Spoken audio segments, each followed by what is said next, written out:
What's good, YouTube? It is your boy Big Cool coming to you from Colossal Boxing Talk, and I'm back with another video.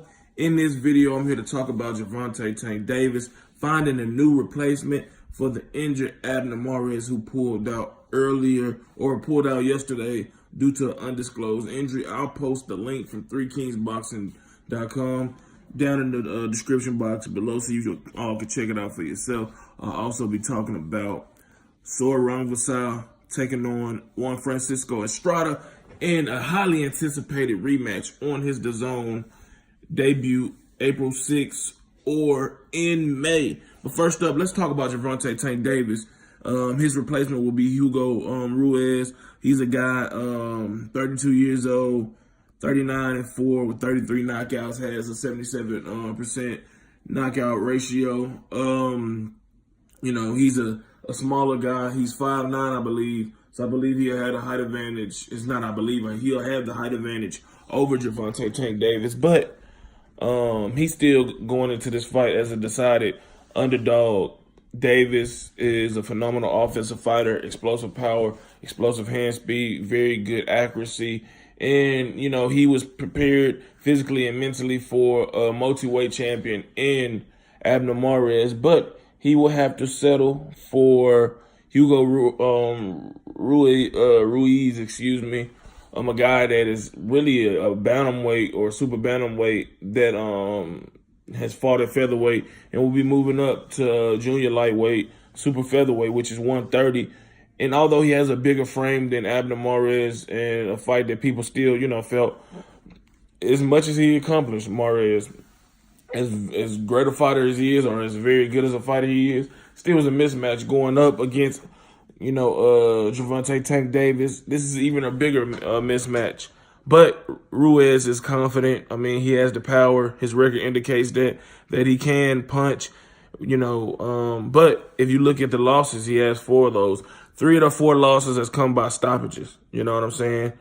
And that is not good. That doesn't bode well for him going into this matchup with Gervonta Tank Davis, who is obviously disappointed that his highly anticipated fight with Abner Mares isn't going to take place as planned, due to, again, an undisclosed injury suffered by Abner Mares that forced him to withdraw. But, they had to find him a replacement. Tank Davis has been on social media, even before this fight with Abner Mares was confirmed and announced, and saying that he planned to, be active this year, fight 3 times. And the only way to do that was to keep him on this date and find him a suitable replacement that the fans could, respect. And while, some people are not going to be happy with this, and understandably so, this is the fight that we get. This is the replacement guy that we get.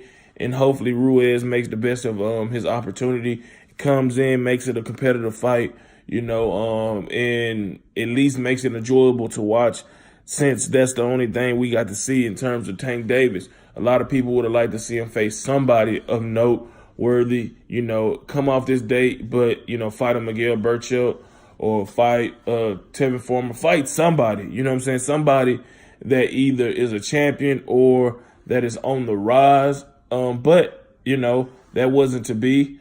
Apparently, obviously, Davis has big plans. So, Mares would have been the biggest and best guy on his resume thus far in his young career.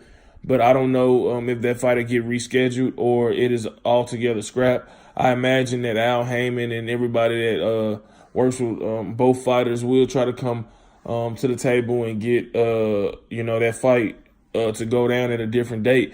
But if what Eddie Hearn is saying, that if Tevin Farmer defeats John O'Carroll, he's going to, try to make the Gervonta Tank Davis fight, then that'll leave Abner Mares on the outside looking in, because we all want to see Tevin Farmer, Gervonta Davis. These guys cannot stand each other. It is legitimate bad blood, and those guys have very contrasting styles. Farmer's the boxer, good body puncher, but he's elusive. He's slick. He can box from the outside, has fast hands. And, Davis is the more, powerful, explosive speed, accuracy puncher than former is. And like I said, both of these guys cannot stand each other. So I think that if that fight can get made, if both guys handle their business, Davis next week and former I think will take fight in March. If he can do that March 15th against John O'Carroll, then we could come back to this and talk about this. Until then, they got to focus on Hugo Ruiz for Abner Mares and John O'Carroll for Tevin Farmer. Now let's go to the next topic. One of my favorite fighters, a fighter that just burst on the scene back in 2017 when he, obliterated Roman Gonzalez in their rematch of their controversial first fight where he, gave Gonzalez, the then #1 pound-for-pound fighter in the sport of boxing, his first career L. A lot of people were skeptical. A lot of people were screaming robbery. And they felt that, Gonzalez did enough to win that fight. But Rungvisai said, you know what, fuck that. I'm going to prove the naysayers and the doubters and the critics wrong, that it wasn't a fluke victory, that I am just that good, that I am the superior fighter to Roman Gonzalez. And, that's what he did. He stopped him, I believe, in the 4th round. Their rematch in brutal fashion. And now, he's going to be facing Juan Francisco Estrada, another guy that has shared the ring with, Roman Gonzalez. Roman Gonzalez, great fighter, edged Estrada back in, 2012 when they fought. That rematch has eluded Estrada for some time now. No telling if it'll go down or not, but we'll have to see. But Rungvisai and Estrada put on a hell of a fight. Was it in February at the Superfly weight card 2? Both guys put on a hell of a fight. It was back and forth. It was a nail biter, close decision. I forget if it was a split decision or a majority decision for Rungvisai, but whatever it was, it went in favor of him. Immediately, Juan Francisco Estrada voiced his displeasure with the decision, and he declared that he wants a rematch with, Rungvisai, and they were scheduled to go to a purse bid, but obviously, they came to an agreement. Rungvisai is now with Eddie Hearn in the zone, Matchroom USA. Fight gonna go down April 6th or sometime in May, and this is gonna be a terrific fight altogether, man. These guys in the smaller weight classes put on a hell of a show. And you don't just got Rungvisai versus Estrada too. You also got Daniel Roman taking on TJ Donaghy in the unification at 122, and that's gonna be a huge fight for that division. Daniel Roman is a very good fighter. TJ Donaghy, I believe, is undefeated. He's a good fighter. He picked up his win in his American debut a few weeks ago on his debut on DAZN. And I think that, DAZN is loaded in terms of fighters in the smaller weight classes. You got Anoye fighting there. The whole World Boxing Super Series tournament, the bantamweight or junior bantamweight tournament is taking place on DAZN. And, DAZN just got a stacked roster of, great fighters in the lower weight classes. Zolani Tete, Nonito Donaire, whether they sign exclusively to Eddie Hearn and Matchroom USA or they're just working with them on a fight-to-fight basis.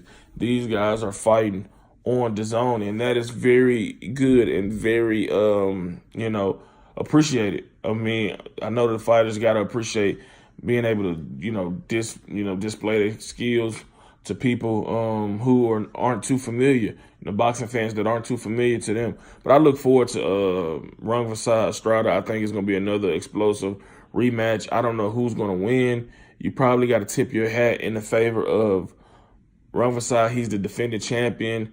Both of these guys did fight at 118 junior bantamweight in their last fight, but this fight should take place at 115 because I know Estrada wants to become a champion again, and I know that Rungvisai wants to defend his championship belt once again. So I'm expecting this fight to take place at 115.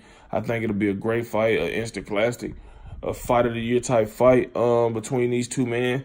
And for the most part, man, when you like at 118, 115 and below, you get explosive fights big knockouts, a lot of heart, a lot of punches being thrown because these dudes have unlimited amounts of stamina. And I just think that, these guys' styles are made for each other. Both guys can box. Estrada, he's a counter puncher. He can lay back and make you pay when you overextend yourself or you make some careless mistakes defensively. Rungvisai is strong as an ox. This guy eats rats, so I don't know if he get the strength from the rats, but this guy is strong as a motherfucker. Ask Roman Gonzalez. He'll ask Estrada. Estrada might have get knocked out, but he felt that power. You know what I'm saying? And it's just going to be another explosive fight, man. I'll post the links to both of those articles, again, in the description down below so you all can check it out for yourself. Make sure you hit this like button, turn that notification bell button on to get notified every time I upload content. Make sure you subscribe to Colossal Boxing Talk. Drop your comments in the comment section down below. Head over to Facebook. Hit that Colossal Boxing Talk Facebook page. Like button. Shout out to the movement and everybody that is moving with us. Be sure to check out 3kingsboxing.com for your latest and greatest updated, unfiltered, and unbiased boxing news and information reported the way it should be. Until next time, I am out. Peace.